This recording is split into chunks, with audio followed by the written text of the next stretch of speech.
Bienvenidos a Realidad, bienvenidos a este podcast, a su podcast, donde nos gusta conocer muchos y muy diferentes mundos, de la mano de muchas y muy diferentes personas para conocer muchas realidades diferentes. El día de hoy vamos a conocer una realidad muy diferente, una realidad muy chistosa, una realidad, la realidad de Costel, de Antoine Cienfuegos, ¿verdad? Si no me equivoco. Sí, mi Charlie. ¿Cómo estás? Qué gustazo tenerte por acá. Gracias por la invitación y contento y felicidades por tu trabajo, por tu podcast. La verdad, ahí estuve checando unas cosillas y dije, qué buena onda, que quieren hacerlo profesional, que quieren hacerlo chido, que encuentren nuevas formas de difundirnos, de también poder entablar un diálogo y también poder dar nuestro discurso, ¿no? No, hombre, muchísimas gracias, la neta, por la consideración, por tomarte el tiempo.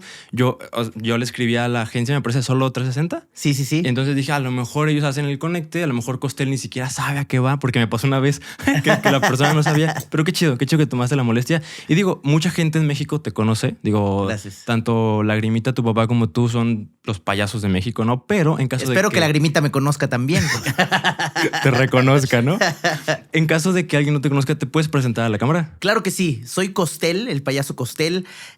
Costel Antoine Cienfuegos y Fuentes es mi nombre real, completo. Real, porque muchos me dicen, ¿cómo te llamas? Costel. Ay, no seas payaso, dime la verdad. Sí, así en mi acta de nacimiento viene Costel Antoine Cienfuegos y Fuentes. Soy como el Brian y el Kevin juntos. Excelente. Oye, ¿qué haces? Para la gente que no sabe nada. Si me ven maquillado, los que me alcanzan a ver, los que me están escuchando, estoy maquillado y no se confunda, soy travesti. Soy payaso. Me encanta divertir, pero también me encanta transmitir y me dedico mucho a la música. Excelente. Digo, la música es como la última etapa que has estado desarrollando con más fuerza, ¿no? Así es. Oye, te iba a preguntar qué significaba Antoine, pero me doy cuenta que también es Costel. O sea, el nombre de pila también es Costel. Sí, Costel. De hecho, yo lo estuve buscando así, ¿cuál es el nombre completo de Costel, no? Y solo decían Antoine, ¿sabes? Omitían el Costel como nombre. Es que muchos no creen que sea mi nombre, entonces incluso en la información en internet, como que dicen, no, se equivocaron y debe ser Antoine. Ajá. Abrimos comillas Costel, cerramos comillas y no. O sea, si mi nombre es Costel Antoine Cienfuegos y Fuentes. Oye, ¿y qué significa cada uno de estos nombres? Costel significa compañero fiel, Antoine significa defensor, Cienfuegos sé que es una provincia en Cuba y Cifuentes era una familia noble en Portugal. Excelente.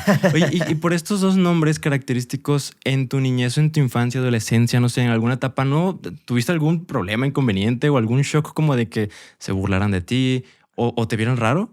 Pues las planas de que me portaba mal y escribe tu nombre completo. Imagina Costel Antoine Cienfuegos y Fuentes.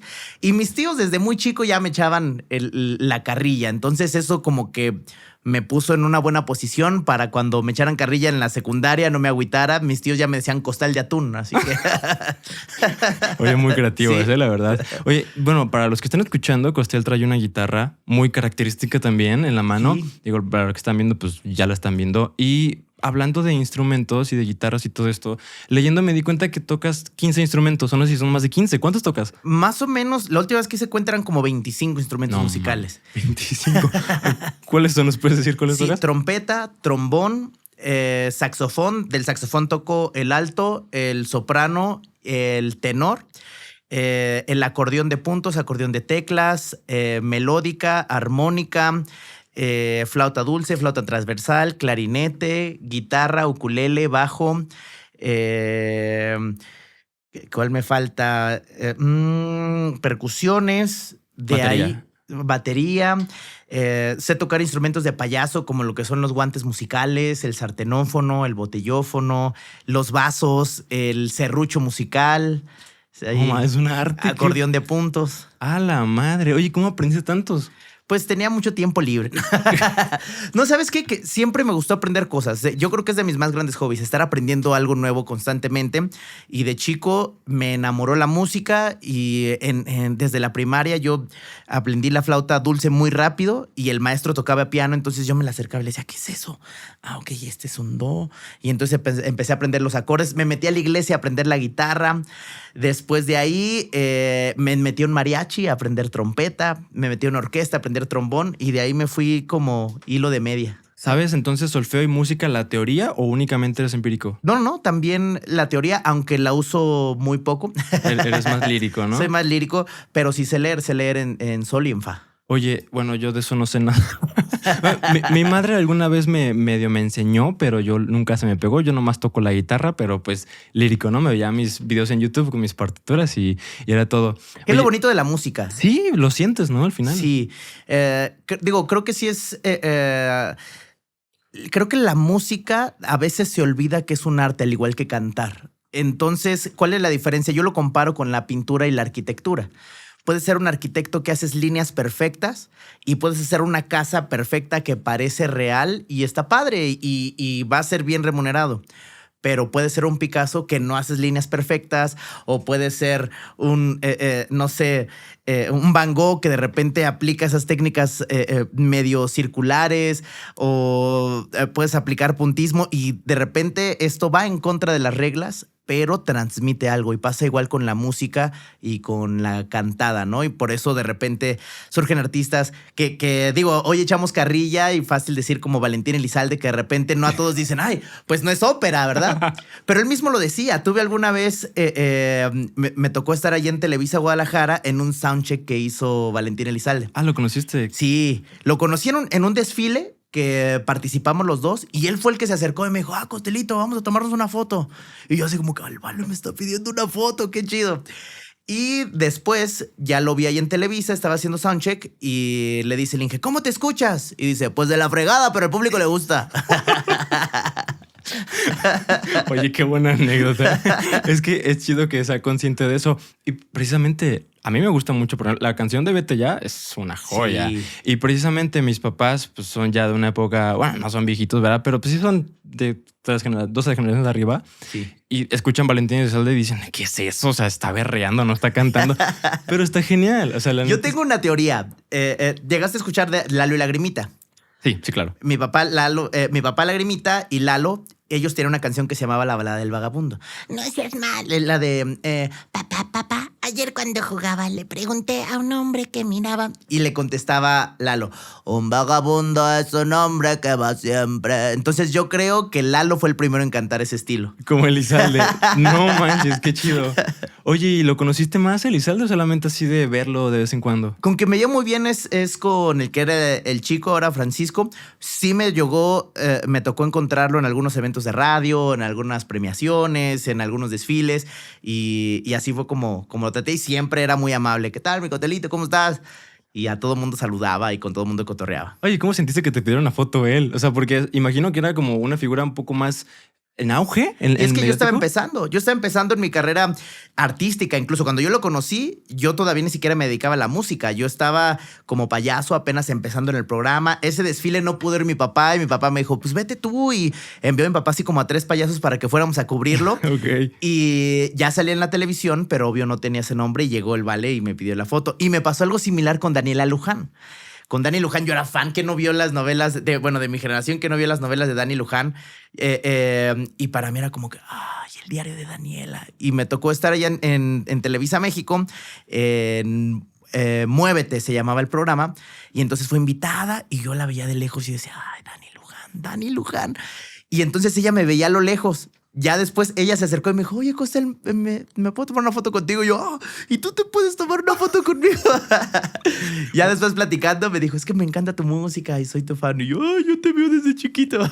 Oye, qué chido. Pero aquí ya eres músico, pues ya le dabas a la música. Sí, ahí ya estaba la canción de Mi Pancita y Dime Tú y Prueba con un beso. Uy, Mi Pancita fue un super boom, ¿no? O sea, neta que por eso creo que todo México ha de haber escuchado por lo menos una vez de ustedes, ¿no? De Lagrimita y Costel. Gracias. Oye, me llama la atención porque divides la música de la cantada. ¿Cantar no lo consideras música tal cual? Sí, claro que lo considero música, pero muchos sí hacen como esa separación. De repente, es más fácil que un músico sea nada más lírico, que un cantante sea lírico y que no precisamente sea estudiado, pero también hay muchos cantantes que son súper estudiados, pero de repente no cruzan esa línea, ¿sabes? Siguen nada más como, no sé, o sea, como un cantante perfecto, pero se le olvida a veces transmitir algo, se le olvida hacer ese clic con el público y de repente no alcanzan a cruzar. Ok, entonces les falta un poquito para llegar a ser músicos. Sí, creo que no para llegar a ser músicos, creo que músico, o sea, ahora sí que valga la redundancia. Si haces música, eres músico, seas lírico, estudiado o no, eres músico. Ya de ahí depende si eres de estudio, si eres de los que están en la calle, si eres de los que están ahí tocando el saxofón y pidiendo monedas, o sea, eres músico, estás haciendo música. Sí. Incluso se le considera al organillero músico, al que dice, ¿A poco? Sí, ¿Sí? ahí, sí. Bueno, hace música, ¿no? Por él es. Exacto. Ok. Pero me refiero ya como en un grado profesional, el ser cantante. Creo que puede ser un cantante perfecto, pero no cruzar esa línea para ser profesional. Ahí sí dividiría. Ok, o sea, sí, bueno, tiene sentido. Explicado así ya me hace un poco más de sentido. Exacto, que sinceramente no sabrá decirte la razón exacta. Creo que tiene que ver algo con transmitir, creo que tiene que ver algo con lo que te dije, con el Vale, que él llegó a ese grado de música profesional y hay quienes sin duda cantan mejor que Vale, mejor que yo, mejor que Alejandra Guzmán, mejor que el que me digas. Y no han podido cruzar esa línea y creo que tiene que ver con una bendición de Dios y con algo que te da Dios como empatía. Quizás suerte, carisma, ¿no? Creo que probablemente. sí. Creo que puede ser carisma y bendición. Creo que la suerte la hace uno. ¿Crees? Sí, creo que uno trabaja. No puedes estar sentado todo el tiempo y acostado y no sé, viendo el celular o prendiendo la tele y que de repente te caiga la lotería, ¿no? Tienes que comprar el boleto de la lotería para que te ganes la lotería y para eso te tienes que levantar y tienes que ir y tienes que comprar. O sea, creo que tiene que haber un trabajo para que te llegue la suerte y una preparación. Y bueno, en este concepto podríamos llamarlo suerte como bendición, ¿no? Exacto. O sea, es como el resultado de un conjunto de esfuercitos Sí. que puede que no pasen, pero suceden. Y ahí es donde radica la suerte, probablemente. Exacto. Oye, entonces, primero en tu vida y en tu carrera es ser payaso antes que músico, ¿verdad? Sí, de hecho, adapté un dicho de Descartes, el de pienso después existo. Yo digo payaso después existo. O sea, desde antes, digo, tu papá se dedicaba a esto antes de que nacieras, ¿cierto? Sí, claro. ¿Crees que ya había esta como predisposición a que te dedicaras a esto? No de parte de mi papá, pero sí mía. Cuando yo recién nací, o sea, yo veía a mi papá maquillado y para mí era algo maravilloso y mágico. Entonces, de mis primeras palabras era píntame. Y ya tengo fotos donde tengo 8 meses y estoy maquillado y soy el bebé más feliz porque estoy maquillado. Entonces, conforme fui creciendo, yo veía que mi papá hacía algo positivo hacia el público porque ellos se acercaban y le decían, es que gracias a tu humor, gracias a tu alegría pude recuperarme de esta enfermedad, o me ayudó en este momento de aflicción, o me ayudó porque me acababa de separar y tu alegría me ayudó a seguir adelante. Y yo dije, yo quiero ser también ese cambio positivo para el mundo desde este lado de la trinchera, ¿no? Y así fue como me enamoré de ser payaso. Oye, qué chido. ¿A qué edad empiezas en la práctica a ser payaso? Sí. Híjole, yo le cuento a partir de los 14 años, que fue ya para mí como mi graduación, cuando ya doy un show completamente solo, cuando ya me contratan, cuando ya hay un sueldo de por medio y a partir de ahí cada semana tuve trabajo y no he parado. Entonces ahí es donde le cuento. Antes de eso, desde que yo tenía 3 años fue mi primera aparición en televisión, algunos sketch, no sé, alguna participación especial, que un concurso de canto, que un concurso de actuación, que declamación. Yo siempre trataba de estar ahí. Oye, ¿qué se necesita para ser un payaso profesional, considerándolo así? Profesional. Si te interesa esto profesionalmente, es igual que cualquier carrera. Tienes que, obvio, conocer la historia que hay detrás del payaso, saber qué tipo de payaso quieres ser y de ahí, en el caso personal, cuando yo le decía a mi papá, es que yo quiero ser payaso, y me decía, pues estudia. Y yo, ¿qué? Pues investiga lo que estudian en Europa para ser payaso. Entonces un payaso tiene que estudiar teatro, actuación, pantomima, magia, danza, desenvolvimiento escénico, poesía, música, declamación, arte, historia del arte. Tiene que estudiar también, por ejemplo, ya de ahí te vas más a especializaciones. Mi papá estudió tap y estudió trompeta. Okay. Yo me fui más hacia la cantada y hacia los instrumentos musicales. Hay quien se va más hacia la acrobacia, malabares. O sea, sí hay diferentes ramas por las que te puedes ir, pero eso es como la base. A ver, entonces tal cual hay una escuela para payasos. Ya hay. Hay en Puebla y hay en Quintana Roo. Aquí en México en Europa es considerado dentro de las bellas artes, o sea, los payasos se presentan equivalente en bellas artes. El público va al circo de gala porque es el rey de los espectáculos y el payaso es considerado dentro de las bellas artes. La historia del payaso va incluso antes de los trovadores, va incluso antes de los poetas. De hecho, de ahí, del payaso, se desprenden todos ellos. ¿Se sabe la historia del payaso? Sí, ¿Me lo puedes contar así en breve? bueno, el primer payaso que se data históricamente es 2000 años antes de Cristo en el Egipto. Ahí está datado el primer payaso como tal, digamos, a lo que es más cercano a un payaso. El payaso, conforme el tiempo, era ese vínculo entre el público o más bien entre los reyes y el público en general. Ok, como el que daba el entretenimiento, digamos. No solo entretenimiento, él era un vínculo que podía llevar noticias del pueblo hacia el rey y si alguien de repente tenía algo importante que decirle al rey y no había cómo o de repente lo rechazaban los intermediarios, el payaso hallaba la manera de decir este problema de la sociedad hacia el rey. Entonces, entre comedia... De hecho, parte de eso se trata la comedia. De repente puedes escuchar un chiste cruel y la idea no es como tal reírte de la crueldad, sino es abrir los ojos, en ese entonces abrir los ojos del rey para que volteara a ver que había esa situación.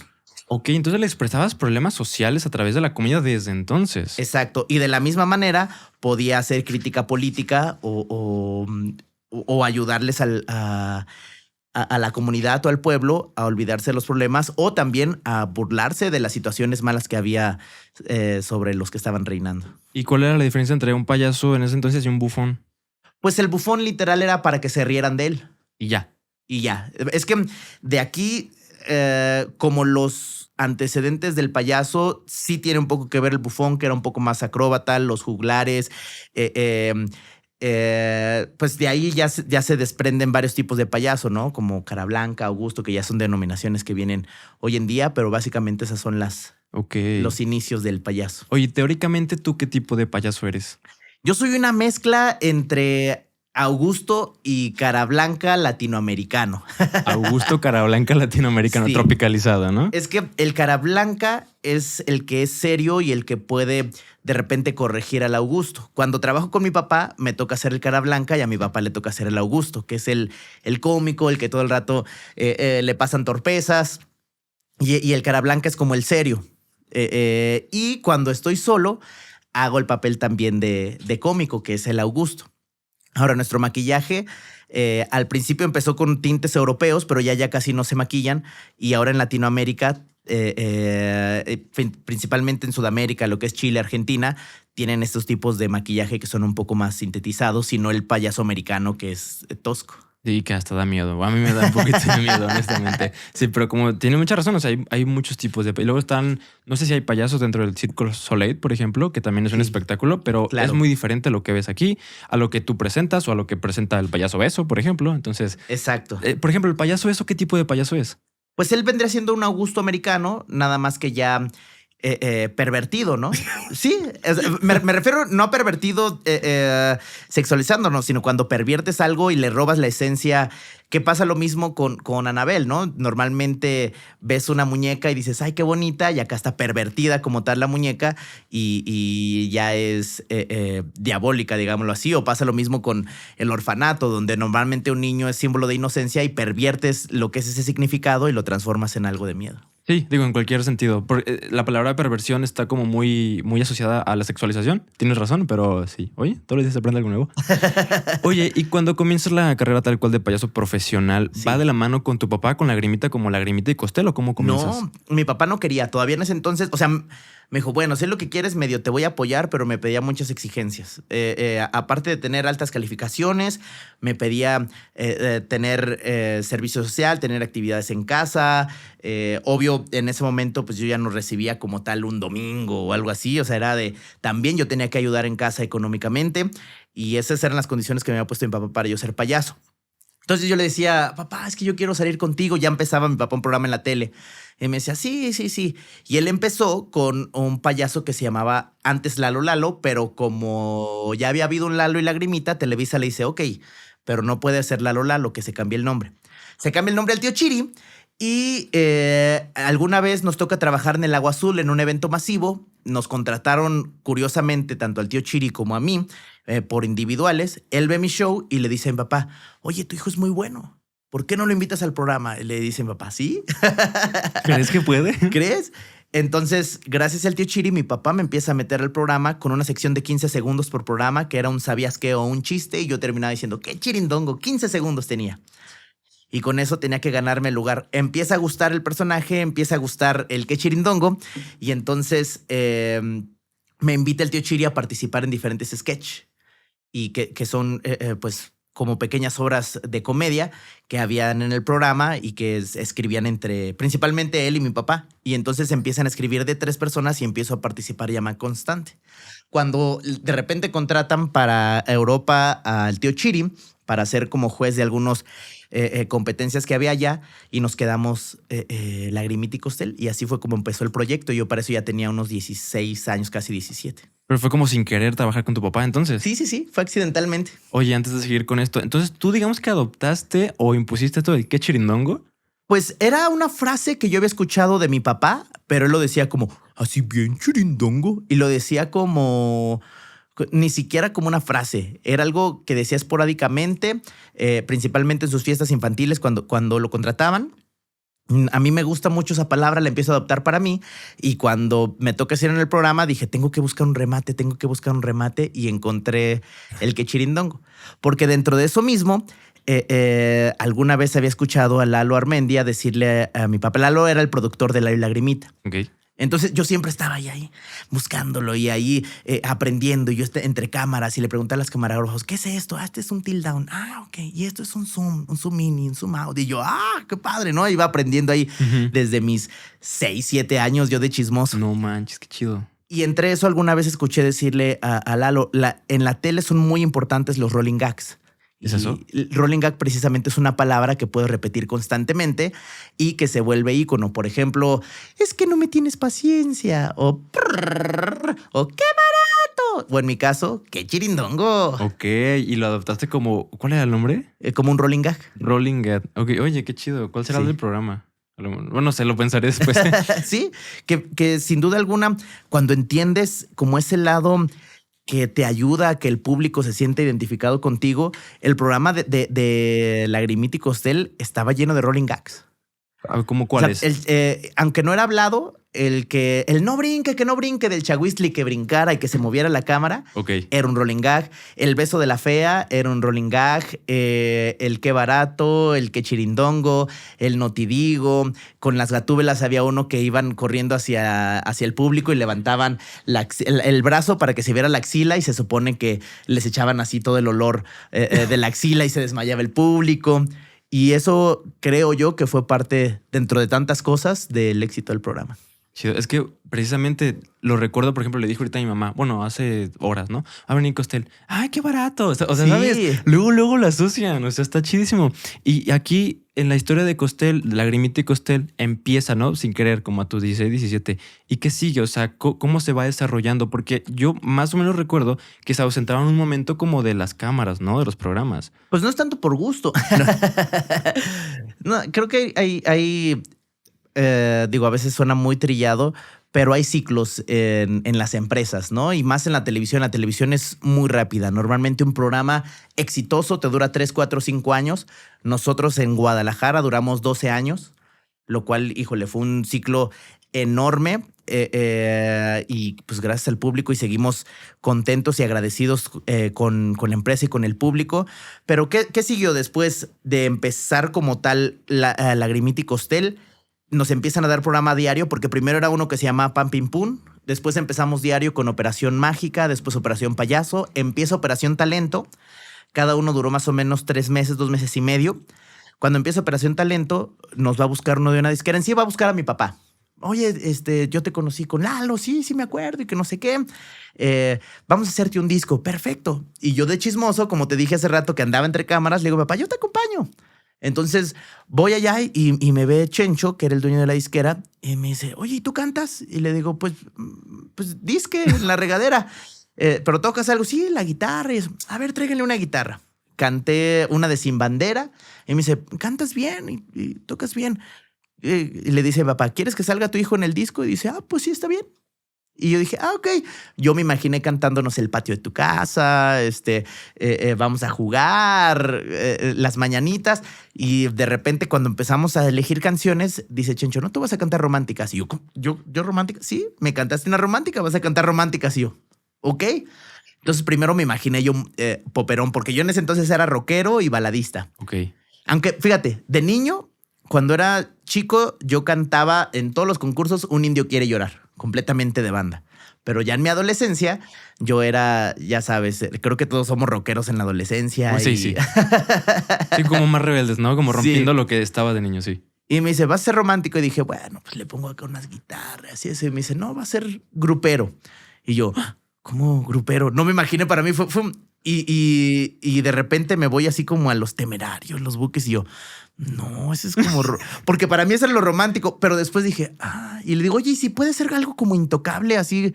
Y dice, no puede ser Intocable porque tienes que ser Costel, pero va, si quieres que le pongamos acordeón, le ponemos acordeón. Y así sale el proyecto de Costel y empieza la primera canción, Bajo la lluvia. Bajo la lluvia. ¿Qué edad tenías tú? Yo tenía 16 años. Uy, fue hace un montón. ¿Hace cuánto fue? Hace 16 años. Madres, oye, qué chido. Y esto fue a la par que estaba Lagrimita y Costel, ¿cierto? Exacto. Lagrimita y Costel, al poco tiempo, cuando ya cumplo los 17, necesitamos sacar otra canción porque yo nada más quise cantar dos románticas, una que era muy, muy, muy infantil romántica y Bajo la lluvia. Y dicen, pues tienes que grabar otras. Porque ya las radios están pidiendo esas canciones. Entonces es cuando grabo En mi pancita. No, pues ahí fue donde reventó por todo México esa canción. Sí. Oye, no entendí muy bien la cronología. Me comentaste que se cumplió un ciclo de 12 años aquí en Guadalajara, ¿cierto? Sí. Leí más o menos que se fueron para Estados Unidos. Sí. ¿Eso fue después, antes, durante? Esto fue más o menos finales del 2007, 2008. Todo fue en conjunto. Ok. Ya llevábamos nosotros aproximadamente unos 3, 4 años, creo que en la tele. A ver, 14, 15. Sí, más o menos 3 años.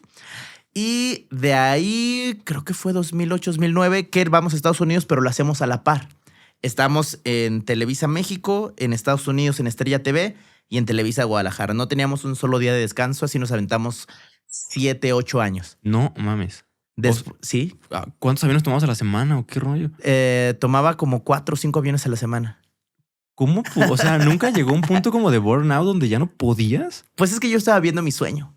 O sea, creo que, no sé, yo estoy enamorado de a lo que me dedico. Y creo que cuando hemos estado enamorados de una persona, queremos estar todo el día con esa persona y no comemos y no dormimos con tal de estar con esa persona. A mí me pasó lo mismo con mi payaso y a mí me pasó lo mismo con el escenario. Me pasaba lo mismo con estar frente a un micrófono o estar frente al público. Y entonces yo me sentía vivo completamente y hasta la fecha me siento vivo haciendo esto que amo. Y por eso yo creo que no sentía. Aparte de que siempre mis papás me acostumbraron a tener una vida activa. Yo desde niño, que natación, que música, que inglés, y comer en el carro, en caminos, y cenar, y dormir bien, y hacer ejercicio. Y creo que ese tipo de vida, el tener una buena alimentación, el hacer ejercicio, hizo que también tuviéramos la energía suficiente para estos 8 años que fueron pesadísimos, pero muy contentos. Y después de ahí termina Guadalajara, el ciclo en Guadalajara, y obvio también en Ciudad de México porque era la misma empresa, y nos quedamos como 3 años más en Estados Unidos. Únicamente en Estados Unidos. Sí. Que también hacíamos circos, a veces acá en México, pero más en el centro del país o en el norte, y ya la mayoría de cosas le hacíamos allá, en Estados Unidos. ¿Y cómo es ser un payaso en Estados Unidos? Pues fíjate que cuando llegamos a Estados Unidos, nos habla el jefe, nos dice, vamos a hacer una junta primero para ver si se hace el programa o no. Y nosotros, ok. Él era el dueño del canal y nos dice, ok, quiero que entiendan que aunque vienen a Hollywood y aunque vienen a Estados Unidos, la tele acá no es como se las platican en México. Y nosotros, ¿cómo? A la madre. Sí. El público es completamente diferente. Es un público necesitado de su gente en México. También es un público más agresivo. ¿En qué sentido? En que viven la vida demasiado rápido y entonces necesitan chiste y a veces hasta más grotescos porque necesitan que de plano hay gente que tiene 3 trabajos, 4 trabajos y que descansan 2, 3 horas. Entonces se necesitan cosas muy fuertes y de mucho impacto para que puedan olvidarse de su, de su vida difícil, ¿no? Ibas al público latino, ¿verdad? Sí, al público Ok. latino. Entonces, al entender esto y al darnos el ejemplo, nos dice, ok, los voy a dejar que platiquen 5 minutos. Yo regreso, si les interesa, seguimos. Si no les interesa, amigos como siempre, pero es importante marcar esa primera línea. Van a tener que ser un poco más fuertes, subirle un poco digamos, de nivel, de nivel en el sentido menos sensibles, a lo mejor un poco más agresivos. Si creen que pueden, va. Entonces, ¿Brincando al humor negro? no tanto el humor negro, pero sí a nosotros no hacíamos tanto el pastelazo, digámoslo. Entonces sí teníamos que caer más a ese tipo de humor gráfico, pastelazo. De repente sí hacer un poco de bromas pesadas con el público. Más de ese tipo de comedia que como tal aquí no lo manejamos Lagrimita y Costel, por allá no lo pidieron. Y era buscar hacer el híbrido, lo platicamos mi papá y yo y decimos, va, sí nos aventamos. Entonces sí descubrimos que es un público diferente, pero también un público muy agradecido y un público que está ávido de que las cosas de aquí de México vayan allá y lo reciben con los brazos abiertos y con el corazón abierto. ¿Qué te gustó más, ser payaso aquí en México o en Estados Unidos? Híjole, qué difícil pregunta, porque soy alguien, es que es como si me preguntaras, ¿qué te gusta más? ¿La tele, el circo, los conciertos? Creo que cada uno tiene su detalle. A lo mejor si fuera igual, si fuera lo mismo, sí tendría un preferido, pero como cada uno es diferente, no tendría la respuesta adecuada, porque aparte cada público se comporta de una forma diferente, cada público tiene una necesidad diferente, cada público tiene un discurso diferente. Por ejemplo, la canción de Juntos por Siempre, que cantamos mucho mi papá y yo, y que tiene un significado real, el cual yo le cantaba a mi papá cuando yo tenía 7 años y él trabajaba todo el día. Y entonces la canción dice, juntos por siempre estaremos en la distancia, pensar uno en el otro será, juntos por siempre. Cuando llegamos a Estados Unidos, esta canción agarra un significado completamente diferente. Porque ya no es solo de se fue mi papá a trabajar todo el día y yo lo extrañaba y yo quería jugar con él. Es de mi pariente mexicano se quedó en mi pueblo, en mi ciudad, y yo tuve que venir para buscar una mejor posibilidad económica y poderles ayudar a mi familia. Y los extraño y estoy rompiéndome el lomo todos los días para llevarles un poco de más alegría, sacrificándome por ellos, pero lo hago porque los amo. Y así nos divida un muro, nos divida un río, nos divida un desierto, estaremos, a pesar de la distancia, juntos por siempre. Y qué pesado. Sí. O sea, cobró un significado muy, muy fuerte. Muy, entonces. muy fuerte. O sea, llegaste a la raíz de las personas, realmente. Sí. Oye, entonces, digo, entiendo que es como ponerte en la espada y la pared. No es como decir cuál es tu hijo preferido, ¿no? Ok, pero por ejemplo, por partes, de Estados Unidos, ¿qué fue lo que más te gustó de ser payaso? Me gustó, híjole, trabajar con, aparte de este lado de que el público es muy agradecido porque llegas y es como literal, como la película, uno se siente como en la película de Superman cuando aterriza y todo lo están tocando, pero lo hacen porque es como quiero tocar mi tierra, ¿sabes? Es como, ay, quiero sentir a mi México. Sí. Esa parte es bien padre. Y la otra es que por ser Estados Unidos tuve la oportunidad de trabajar con artistas que yo admiro hasta la fecha, con un Carlitos Espejel, con un Caballo Rojas, en paz descanse, con Luis de Alba. Luis de Alba hasta la fecha me dice sobrino y para mí que Luis de Alba me diga sobrino, trabajé con La Chilindrina, con Kiko, con Alejandro Suárez. Trabajar con Alejandro Suárez, híjole, para mí era mi ídolo de cuando yo era niño. Y yo creo que trabajar con ese tipo de personas, de repente que te inviten, ya sabes, que ay, va a haber un corte de listón. Y vas y al lado no tienes no sé, al Buki, ¿no? De repente tienes a una Miley Cyrus, de repente, o sea, dices, oh, o sea, estoy entre ellos y no te la crees, ¿no? Y eso está bien padre. No, pues man, el sueño, completísimo. Sí. Oye, ¿cómo es estar con Kiko, trabajar con Kiko? O sea, wow. ¿Qué tal fue? Fue un día que fue para allá, hicimos precisamente la escuelita y nada, pues es una chulada de señor. Es una chulada de señor con toda la experiencia. Obvio, teníamos invitados cada semana diferentes para hacer...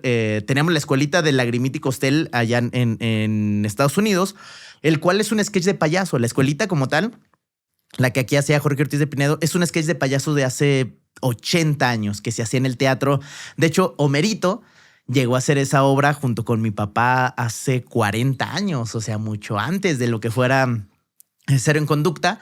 Y sí nos llevan un tiempo a la maestra Canuta, un tiempo nos llevan al maestro Virolo y nosotros como tal, como equipo, platicándolo entre producción y nosotros era, oye, al invitado hay que darle los chistes más fuertes, hay que darle su lugar. Entonces ellos terminaban muy contentos porque siempre le dábamos ese lugar especial y no había como una rivalidad de, ahora yo voy a ser el más chistoso, ¿no? Sino eres el invitado, por favor, lúcete. Y era un deleite trabajar con ellos. Oye, qué chingón. ¿Lo trataste más en lo personal? O sea, tal cual a Carlos Villagrán o únicamente a Kiko. No, nada más con él, nada más fue así. Con quien sí trabajé y sí fue más personal con Alejandro Suárez de irnos a comer, precisamente con Chiqui Drácula, con Carlitos Espejel. Ok. También puedo decir que es de mis mejores amigos en el medio. Con Excelsa también fue con quien tuve así como más situación de, vente, vamos a comer y a platicar y más platicar como de nuestras historias y eso. Sí es Argentina, ¿verdad? Sí, es Argentina. Oye, qué chingón. O sea, a ella fue más en lo personal, pues ya como persona. Sí. Sí, a ellos fueron de persona, porque fueron los que duraron más tiempo. A Luis de Alba, habías de cuenta que toda una temporada estaba Carlitos Espejel, creo que duró como 4 temporadas, y los demás era de invitado por día. Entonces, Kiko solo fue una vez, La Chilindrina fue 2, Alejandro Suárez estuvo también como 4 o 5 temporadas. Entonces, sí había como quienes los cambiaban y quienes permanecían, y los que permanecían eran con los que más tratábamos. Oye, ¿y con Roberto Gómez Bolaños nunca te tocó? No, lo conocí en la universidad. Yo estaba estudiando en el TEC aquí en Guadalajara y él fue a dar una plática. Pero esa plática era para los que están estudiando otra carrera, no recuerdo cuál. Y yo nada más fui allá afuera de chismoso y sí me tocó cruzarlo y saludarlo. Señor, lo admiro mucho, yo me dedico a la tele. Y gracias, y ya. Y no te ubicó porque, pues, oye, tu papá es un referente, ¿sabes? No te ubicó. ¿Sabes qué? Que siempre fui muy malo para llegar y decir, ¿no sabes quién soy yo? Como que, no sé, de niño crecí tanto con mi papá y mi papá se llevaba con muchos artistas que sí vi muchos que lo hacían y para mí se me hacía medio ¿Arrogante? Presuncioso y arrogante. Nunca perdiste el piso y también te pregunto, primero por la posición que tiene tu familia y tú, pero me estás diciendo que te codeabas con artistas internacionales, o sea, Gracias. ¿toda esta parafernalia nunca te hizo perder el piso? No, yo me sentía bendecido de estar rodeado de esas personas. O sea, de repente ellos me decían, es que lo haces muy bien. Yo no me la creo. Yo hasta la fecha no me la creo. Yo sigo nervioso antes de cada entrevista, antes de cada show. Me sudan las manos, me pongo nervioso. Pero dicen, papá, pues eso es algo bueno. Cuando dejes de sentirlo, es cuando ya tienes que dejarlo de hacer. ¿Por qué no te emociona o qué? Exacto. Entonces, aparte de que crecí con mi papá dedicándose a eso, mi mamá siempre se encargó de ponernos los pies en la tierra y de decirnos, hey, no se te suba, hey, atiende a todo el público. Y aparte tenemos un público precioso que siempre es bien lindo poderles atender y recibir un abrazo de ellos. Oye, hablando de público, ¿cuál ha sido tu mejor show hasta ahorita o que recuerdes? Bueno, hay shows especiales, tanto uno donde alguna vez una nena especial precisamente fue y me abrazó y me dijo su familia que ella había superado una situación grave de salud porque le ponían las canciones de nosotros. Incluso con las lombrices ella no podía ni siquiera antes poder abrir sus manos. Y en la parte de alzando las manos, damos un aplauso, ella se esforzó en hacerlo hasta que lo logró y ya logró con esa parte lo que muchos doctores le decían que durarían por muchos años, en menos de un año tener esa movilidad. Y para mí que me comentaran eso es como, wow, o sea, estoy viviendo mi sueño, lo que alguna vez pasó con mi papá, ahora me está pasando a mí. Lo que es eso. Y estar en un estadio Azteca, 90,000 personas llenos, poner el micrófono hacia enfrente y escuchar mi pancita. Yo creo que de las cosas que me dejaron así la boca seca y lágrimas en los ojos. Oye, eso ha de ser real, ¿no? O Sí. sea, ¿qué pedo? ¿Cómo asimilas eso? O sea, yo trato de ponerme, digo, yo no canto, ¿verdad? Pero trato de ponerme en ese lugar. O sea, no mames, el estadio llenísimo. Sí. ¿Estabas nervioso? ¿Te temblaban las piernas? Sí, se me secaba la boca. Entonces yo estaba con agua acá. Les decía a los chavos, siempre llevaba en ese entonces chavos que me acompañaban, que normalmente era mi primo y muchos decían, ay, tus guardaespaldas. Eran 2 primos que trabajaban conmigo. Y les decía, ténganme agua porque se me está secando la boca. Entonces casi ellos, yo los sentía que estaban aquí atrás y yo no me agarraba.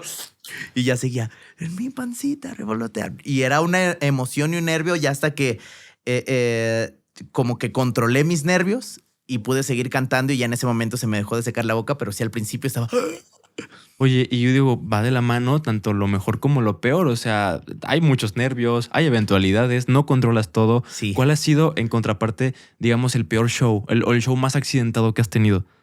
Mm, Sabes que soy alguien muy positivo. Yo creo que no hay malos shows porque siempre de ellos aprendes. Cuando empecé a tomar el curso de stand-up, me tocó abrirles al Cojo Feliz, al Tío Robert, a Franevia, estuve junto con Patti Vaselis, con Ana Julia, y yo creo que mientras agarraba la onda, porque obvio todos ellos tienen comedias fuertes y comedias donde de repente sí dicen una que otra grosería. Yo aunque tengo comedia para adultos, procuro no decir groserías, y el encontrar esa fórmula fue complicado porque obvio era fracasar una y otra vez hasta que encontraba la forma de entrar al público. O sea, había veces que no se reían o cómo. Sí, o que de repente yo creí que era un chiste buenazo y como que, ajaja, y yo, ay, no, yo creí que era mi mejor chiste, ¿no? Dentro de mí era como, y sudar, yo creí que era mi mejor chiste. Y entonces vas y buscas el siguiente y te vas ganando al público hasta que vas encontrando la onda en ese tipo de comedia que es completamente diferente. ¿Y quiénes fueron tus referentes en este tipo de comedia? ¿O cómo le hiciste para hallarle a este pedo? Digo, yo soy muy matadito. Entonces siempre traté de tomar cursos. A mí me dio un argentino muy bueno que se llama Tomás Strasberg, que da clases todavía allá en Ciudad de México. Después tomé cursos con Jürgen, que trabajé también con él, que Jürgen escribía para Eugenio Derbez, para todos los de Televisa escribía Jürgen. Y después tomé con Julio Sandoval, que también es buenazo.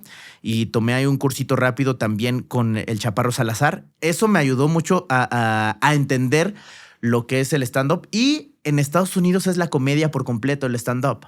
Entonces yo prendía la tele en las noches que llegaba a Estados Unidos y yo veía a un Jimmy Fallon, a un Craig Ferguson. A mí me encantaba la comedia de Craig Ferguson porque no es para adultos, no es ofensivo, pero es muy sarcástico y tiene mucha comedia física. Entonces fue como mi referente para entender lo que era el stand-up allá, que en México es completamente distinto. Pero así fueron mis inicios en el stand-up. Oye, ¿y cómo solucionabas esto de que la gente no se reía? O sea, ¿qué recursos utilizabas o qué pasaba dentro de tu mente? Pues ya sacaba algún recurso de payaso, ¿no? Siempre hay algún chiste o alguna anécdota o algún expresión que te saca del apuro, ¿no? Entonces empezabas a cobijar esos chistes con los otros que ya tenía bien dominados y entonces de repente ya iba así creciendo los otros para hacerlos más fuertes. Madre, eso ha de ser un momento complicado, ¿no? O sea, Sí, estás pensando en mil cosas. Tienes que estar hablando y estar pensando en solucionar y estar viendo al público y decir, híjole, este de acá no se rió y por qué no se rió. Y encontrarle la forma y decirle, me lo voy a hacer compa o le voy a tirar o tienes que encontrar la manera. te entiendo por la parte de las entrevistas porque mi mayor miedo es quedarme sin conversación, ¿sabes? Y tengo mi escaleta y la madre, pero precisamente por los distractores, a veces como de, ¿qué iba a decir? Y, o sea, obviamente está la ventaja de que puedes editar y cortar, ¿no? Pero aún así, supongo que es como el equivalente a no hacer reír. ¿Te ha pasado así show. como con alguien que es, bueno? Me pasó en los primeros, pero rápido, ¿sabes? De que, Sí. espérame un momento, se cortó en la edición, pero dije, esto no puede pasar, ¿sabes? O sea, entonces sí, es como ir ejercitando pues, la concentración. Sí. Por tu parte, digamos, ¿qué es lo que sucede cuando, no sé, se te acaba el tema en un stand-up? O sea, y siguiente pregunta de esto es, ¿te sientes más a gusto en stand-up o con payaso? Aunque hago el stand-up de payaso, ¿eh? Lo hago de maquillado, aunque muchos decían aquí en México, no, es que no se puede porque el stand-up tiene que ser sin personaje. No, el stand-up es simplemente llegar a contar anécdotas, hacerlo como anecdotario, hacer las tuyas, las anécdotas y no tener como tal otro recurso, entre comillas, porque en Estados Unidos hay stand-up que está Carrot Top, que hace completamente con puros props, con puros utensilios, va haciendo chistes. El stand-up es comedia de autor, es como el rapero de la comedia. Ok, o sea, va improvisando, digamos, o como. Fíjate que sí necesitas como tal la improvisación, pero a la vez necesitas tener un guión. Ok. No puedes subirte como tal y decir, pues voy a ver de qué se me ocurre hablar. No, no, no. Sin duda alguna, los estandoperos también formamos un guión que lo hacemos en base de lo que observamos, de lo que vimos, de lo que vivimos, de lo que vivió alguien cercano. Es en base a eso el stand-up y sobre eso hay una línea por la cual qué es lo que puede causarse chistoso, qué es lo que no, qué es lo que te enseñan en los cursos, ¿no? Está este tipo de comedia, está este tipo de comedia gráfica, está este tipo de regla para un chiste y lo vas aplicando y dices, ay, sí es cierto, sí funciona. O sea, Oye, hay como recetas para chistes. sí, y digo, por eso la gente estudia para hacer stand-up, ¿no? Porque Sí. hay, digamos, una literatura, o al menos una Sí. literatura hecha a partir de la práctica, pero bueno, existe. Oye, y cuando no estás en posición de hacer reír, cuando estás triste, ¿cómo logras hacer reír a los demás? Cuando me siento triste y estoy incómodo es cuando más trato de hacer reír. ¿Es como un mecanismo de defensa o cómo? Yo creo que sí, sí. Y aparte es como terapia, porque es como, no puedo estar tan triste. Obvio, me permito sentir porque hay momentos para todo y creo que la música me ayuda a sacar eso.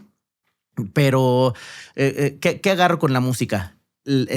Cuando me toca cantar una canción triste, trato de buscar ese momento en mi vida que me causó esa emoción y lo transporto a esa melodía y entonces ya transmites lo que estás contando y a la vez sacas ese sentimiento. Porque creo que el ser artista, el ser actor es algo también peligroso y ha pasado con actores de método que de repente se han quedado encerrados en el personaje y de repente ya no pudieron salir de una depresión, ya no pudieron salir, no supieron manejar sus emociones y creo que es importante si quieres ser tanto payaso como un actor, aprender a tener dominio de tus emociones. ¿Crees que ser payaso es peligroso? Sí puede ser peligroso. Sí puede ser peligroso porque precisamente hay un poema, el poema de Garrick, en el cual había un doctor que llegaban muchas personas y le decían, es que me siento triste o estoy cansado por el trabajo o no tengo un mismo desempeño. Y el doctor les decía, ok, si él entendía que era algo psicológico, incluso hay veces que lo psicológico te lleva hacia algo físico. Y él les decía, ok, la receta, vaya a ver al payaso Garrick. Entonces iban las personas a ver al payaso Garrick y era su receta y les servía porque ya cambiaban su estado de ánimo y se volvían felices y entonces se les quitaba ese malestar. Una vez va un paciente y le dice, oiga, pues me siento de esa manera. Y le dice, no se preocupe, es estrés y es depresión, pero tengo la receta. Vaya a ver al payaso Garrick. Y dice, es que esa receta no va a servir para mí. ¿Por qué? Porque yo soy Garrick. Madre mía. Entonces, es esa parte peligrosa. Si no sabes manejar tus emociones, puedes caer en ese tipo de depresiones. Y le pasó a un gran actor que para consideración de muchos payasos, él era un payaso, Robin Williams, y se quedó en su depresión. Aparte de él, a pesar de llevar tanta alegría al público, él se quedó encerrado en esa depresión porque no supo canalizarla. Entonces sí puede llegar a ser peligroso ser comediante o ser payaso. Y aparte estás en la mirada de todos y es fácil que te juzguen.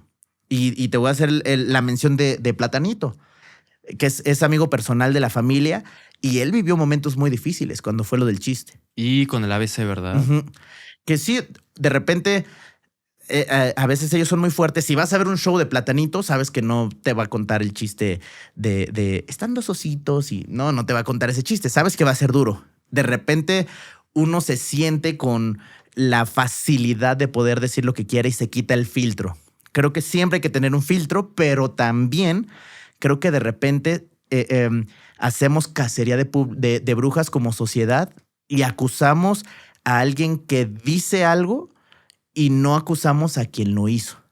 Y en realidad el chiste, de repente tratamos, entre comillas, de hacer una crítica social en base de la risa, pero en realidad es una llamada de atención y decir, hey, esto está pasando.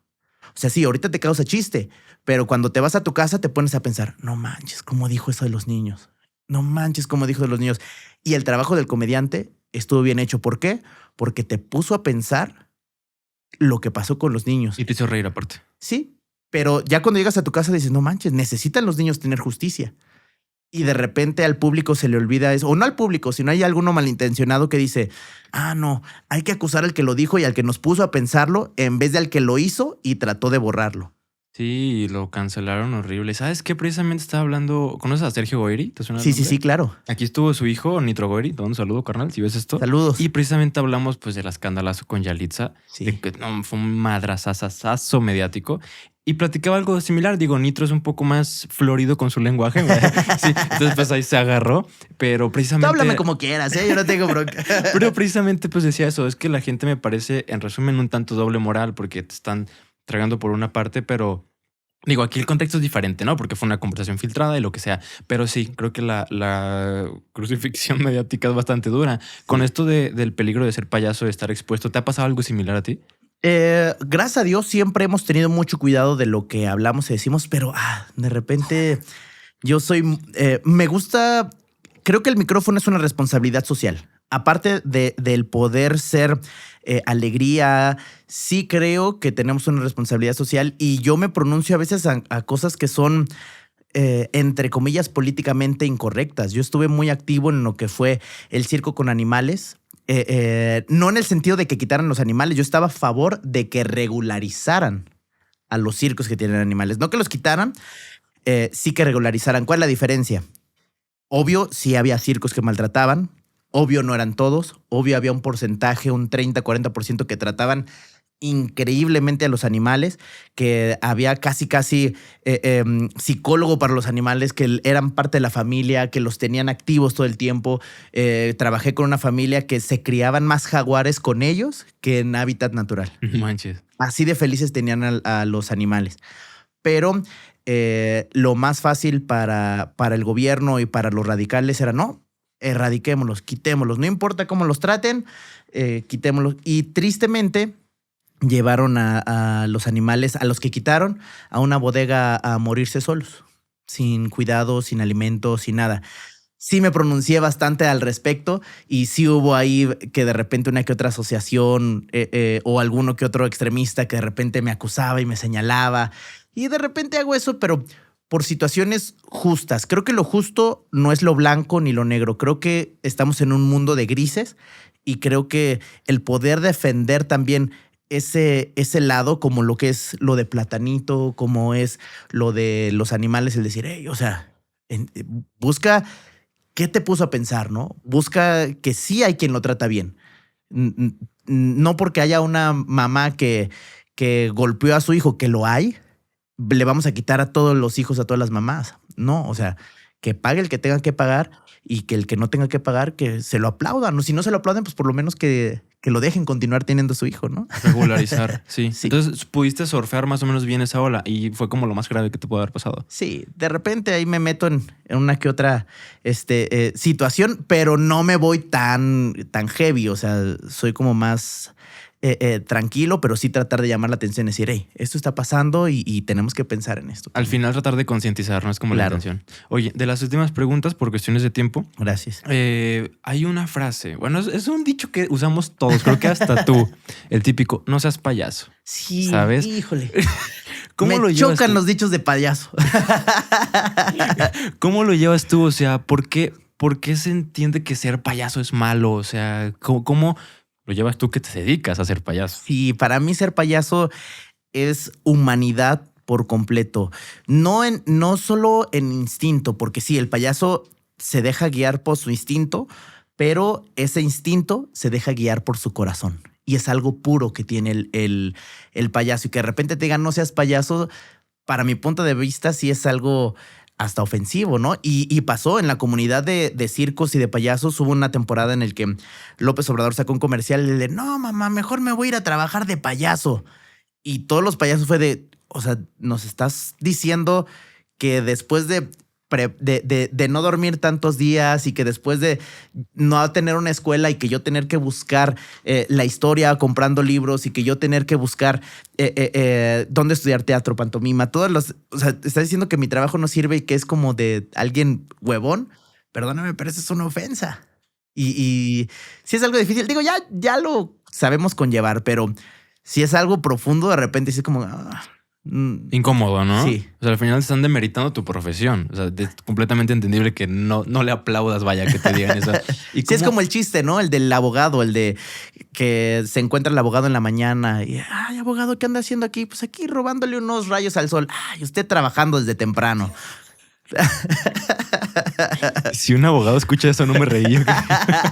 Pero ahí está, o sea, puede ser un chiste, ¿por qué? Por algunos. Sí, ¿no? sí, sí. Puede ser que alguien se ofenda y a la vez pasa lo mismo con el no seas payaso. No, y está súper muy metido en la cultura mexicana, en el vocablo mexicano, porque, ay, no seas payaso. Ay, no. O sea, sabes, ni siquiera lo razonas. Sí. Entonces creo que llega muy al fondo. ¿Cómo te sientes a ser el payaso en la cultura mexicana? Digo, no conoces otra más que la latina en Estados Unidos, Sí. pero ¿crees que hay lugares que es más sencillo? ¿Te sientes encasillado?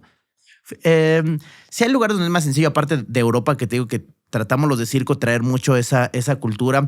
En Sudamérica el payaso es muy respetado. Tuvimos la oportunidad de ir a hacer de trabajar en unas convenciones, nos contrataron para dar unas pláticas y enseñar a payasos en Sudamérica, en Perú, donde había argentinos, brasileños, venezolanos. Y fue una experiencia preciosa al ver cómo el público tenía respeto hacia los payasos. En Chile, híjole, también es el rey de los espectáculos. Y aquí en México tenemos como ese poco valor que de repente analizándolo puede ser entendible porque es tan noble la profesión que puede adoptar a alguien que de repente se quedó sin trabajo y decirle, pues no te preocupes, mira, píntate y alguien va a sacar en gracia con alguien y te va a dar un peso. Es tan noble la profesión que adopta a cualquier persona. Lo malo es que al adoptar cualquier persona ya crees que alguien que lo tomó como una salida en realidad es un payaso profesional y no, solo fue alguien que el payaso pudo cobijarlo y ayudarle en un momento de necesidad, pero eso no es referente para todos los payasos. Pero qué chido. Habla muy bien de la profesión per se porque Sí. es muy flexible. Sí. O sea, como dices, es noble. Creo que es la palabra correcta, es muy noble. Sí. Qué chido. Oye, hemos casi terminado. Faltan una sección chiquita, Claro. pero pues ya no es tan extensa, ¿no? Primero, antes de entrar, muchas gracias por la apertura. Oye, qué chido, la neta. Es una plática muy amena. O sea, ha sido un podcast corto, pero así como ha sido corto, ha sido conciso, ¿sabes? Muy nutritivo, creo. A veces cuando duró mucho platicando con una persona puede que se vaya, pues, mucha paja. Quizás, sí. Y de ambas partes, mucha paja. Entonces, Sí. bueno, qué chido por esta parte. Yo en la secundaria bien pajero. O sea, de que decía mucha paja, pues. Ay, me das ansias. Vi tu entrevista con Adrián Marcelo en Multimedios y puro comentario así. Yo nomás los veía y dije, ya, estos brother. Porque Adrián Marcelo es igual de cabrón, la neta. Y tienes que saber a dónde vas y tienes que agarrar el toro por los cuernos. Qué chido, la neta. Mira, esta sección está inspirada en un creador que se llama Islas Vlogs. Brother Carlos, un saludote.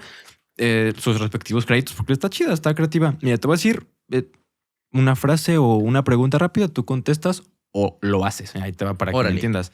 ¿Algún talento oculto que tengas?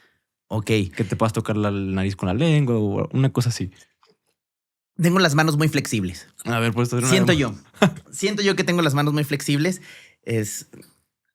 No sé si se alcanza como a Madre mía. ver que es como ¿Cómo culebra. andas? Ajá. Yo no puedo. Yo tengo los dedos súper engarrotados. Oye, eso está muy raro, ¿eh? Está muy hipnotizante, Sí. vaya. Se ve muy chido. Y es como relajante también. Qué chingón. Qué random. Como que las manos suelen ser un punto de talentos ocultos. Claro. Me ha tocado. La siguiente. Algo que no le hayas dicho a tu mamá. No, con mi mamá tengo muy buena comunicación. Y creo que ella sabe todo de mi vida. Qué chido. Sí. Qué padre que haya esa relación tan chida. Me tocó un invitado que hasta le invitaba a sus pedas a su mamá. Sí, Imagínate. No, Sí. fíjate, tengo mucha comunicación con mi mamá, pero tengo mucho respeto también con ella. Entonces sí, como que invitarla a una... tuve mi cumpleaños y no los invité, pero le decía a mi mamá, es que voy con mis amigos y no quiero que me veas. De esa manera. No voy a hacer sandeces, mamita, no te preocupes. Y siempre traigo como el portarme bien, pero obvio... La línea, ¿no? Sí. La divisora. Qué chido. Tercera. Que todo el internet se entere que... Que ya está mi nueva canción, Protagonista de mis sueños, en todas las plataformas musicales. Y que me sigan ahí en las plataformas musicales. Si me encuentran como Costel. Porque antes las canciones estaban como Lagrimita y Costel. Ahora las nuevas, que voy a estar sacando más o menos cada mes y medio, lo encuentran como Costel. Voy a estar sacando nuevas rolas. Y esta, Protagonista de mis sueños, escúchenla, vean el video. Yo personalmente leo los comentarios y no saben lo feliz que me hacen al ver un nuevo seguidor o al ver a alguien que comentó el video. Ya saben, Costel. Todas las plataformas. En mi caso, Spotify. De hecho, Sí. estaba escuchando Sí, hace sí, rato. sí. Oye, una anécdota con famosos. Estaba rodeado de famosos, pero Sí. la que te venga. Tu top of mind. Wow. ¿Cómo se llama? Ay, me invitan a un show. Bueno, en sí, yo quería ir a un show que iba a hacer allá en la ciudad de Burbank, ahí cerca de Los Ángeles, que era un show que se llamaba Cavalia, que era de los que antes se habían hecho al Cirque du Soleil. Hicieron uno con caballos que tenían unos actos de caballos en libertad increíbles, preciosos. Pido boletos, no hay, y entonces le digo al que era como mi manager personal, oye, quiero boletos. Él era muy movido. Sí, sí, yo te consigo. Me consiguió para el primer día. Llego y yo venía de ese día, creo que de un parque de diversiones de allá. Entonces yo así en calidad playera, sudado, pantalón creo que era pants y tenis. Y de repente veo unos así como más bien vestiditos. De repente llego y es un VIP, mi boleto. Y yo, tengo VIP. Y de repente camarones, langosta, espagueti. Y de repente ya llego a mi lugar, el lugar así, tercera fila, en medio. Y yo, qué lugares tan buenos. Y de repente iba yo con mi primo. Ya nos sentamos, paramos gente para sentarnos. Y me dice, ¿ya viste a quién paraste? Y yo, no, ¿a quién? Y entonces volteo a ver a la fila. Y de este lado estaba Larry King. Después estaba el que le hizo de Shaggy en la película de live action de Scooby-Doo. Y la que estaba al lado de mí era esta güerita chaparrita, ¿cómo se llama? Que sale en Disney. No, Hannah Montana, la que fue antes de Hannah Montana. Se me fue ahorita el nombre de esta. ¿Verdad? ¿No? Se me olvidó cómo se llama, pero ella estaba al lado de mí, que también cantaba, güerita, chaparrita, ojos de color, que su serie salía también ella en caricatura así chiquita y creo que escribía como en un diario. Hilary Duff. Hilary Duff. Hilary Duff estaba al lado King. de mí y yo los había parado a todos ellos para sentarme en mi lugar. Levantaste a Larry King de su silla para la Sí. Oye, buena anécdota, la neta. Oye, quéjate de algo. Híjole. Ay, ese es difícil porque, como te dije hace rato, soy alguien que creo que las malas cosas, entre comillas, nos ayudan a superarnos y nos ayudan a tener un nuevo rumbo.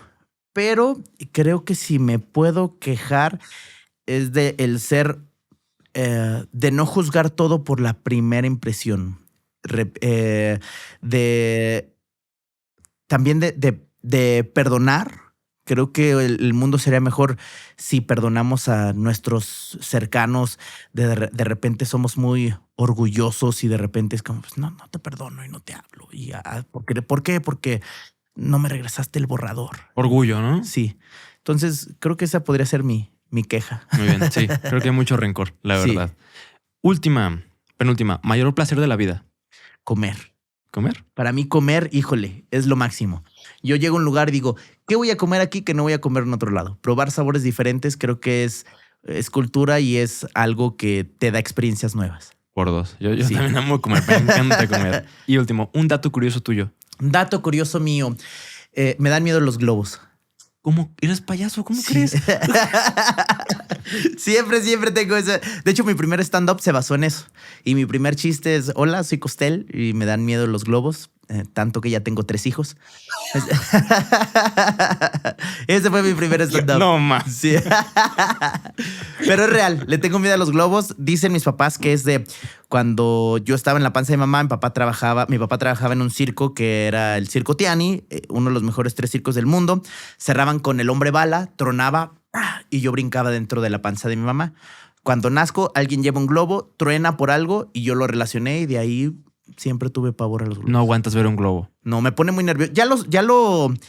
No lo tengo superado, tengo que reconocerlo, pero ya lo controlo. O sea, ya puede haber un globo cerca y no hago drama, pero me suda. Nada más te platico y te juro que me sudan las manos y estoy nervioso y se me seca la boca y estoy impaciente, pero ya puedo estar en una habitación con globos. De hecho, aquí tengo un globo que te iba a regalar. No te creas. Oye, hemos llegado al final. No me digas. Sí, pero de hecho hay varias preguntas. Si te quieres jalar una segunda parte cuando haya más tiempo, Claro que sí. bienvenido completamente. Muchas gracias por la apertura. La verdad, qué chido, qué buena plática. Yo me la pasé de huevo, la neta, qué chido. Gracias. Gracias por el tiempo. A mi hermana que está por acá que no la ven, gracias por la atención técnica. A todos los que están escuchando, viendo esto, gracias. Si estás en Spotify, dale en seguir, califica el episodio. Y qué chido, gracias por andar por allá. Si estás en YouTube, dale en suscribirte, activa la campanita, deja un comentario, compártelo. ¿Algo que decir antes de terminar? Sí, en mis redes sociales estoy como Costel Oficial. Voy a dejar las redes de Costel en la descripción, en el primer comentario, para que vayan a seguirlo. Y nada, gracias por estar por acá. Si llegaste a este punto, comenta el emoji de una rana, nomás para saber que llegaste. Costel, muchas gracias por acá, por estar por acá. Qué chido, nuevamente, qué padre. Digo, en unos minutos, en unas horas me voy a Ciudad de México, así que es una manera chida de cerrar este día en Guadalajara. Buen viaje. Que, nos vemos allá. Yo mañana me voy para allá. No manches, qué chido. Maybe nos encontramos. Pues nada, un gustazo. Gracias por andar por acá y nos vemos en la siguiente realidad. Bye.